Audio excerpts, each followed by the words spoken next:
एक छोटी सी बस्ती में बिलाल नाम का एक मासूम लड़का रहता था। उसके घर में पैसे कम थे, लेकिन उसके दिल में सच्चाई और ईमानदारी थी।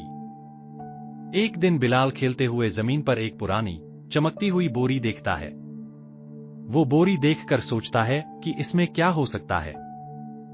जब बिलाल ने बैग को खोला तो उसमें कुछ पैसे और एक छोटा सा वाटरमार्क कार्ड था। उसने सोचा, क्या करना चाहिए इसके साथ? बिलाल का दिल कह रहा था कि ऐसी रख लेना चाहिए, लेकिन उसकी मां की बातें उसके दिमाग में घूम रही थी। सच्चाई का महत्व उससे याद था।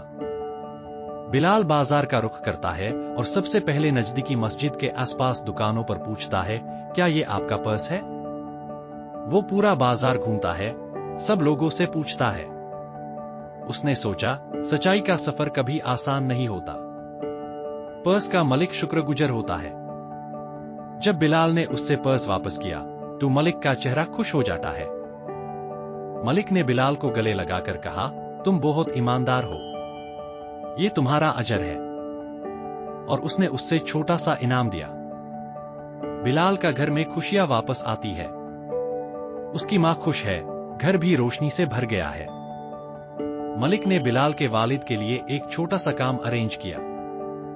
घर की जरूरियत पूरी होने लगी, सब कुछ बेहतर हो रहा था। बिलाल की सच्चाई और ईमानदारी उसके लिए बरकत बन गई। उसने सबको दिखाया कि सच्चाई हर हाल में फायदेमंद है। दोस्तों, सच्चाई छोटी या बड़ी नहीं होती। जब तुम सच का साथ देते हो, अल्लाह और लोग तुम्हारी मदद करते हैं। अगर आपको ये कहानी पसंद आई हो तो लाइक करें, शेयर करें और हमारे चैनल को सब्सक्राइब करना ना भूलें। अगली कहानी के लिए बेल आइकन दबा दें।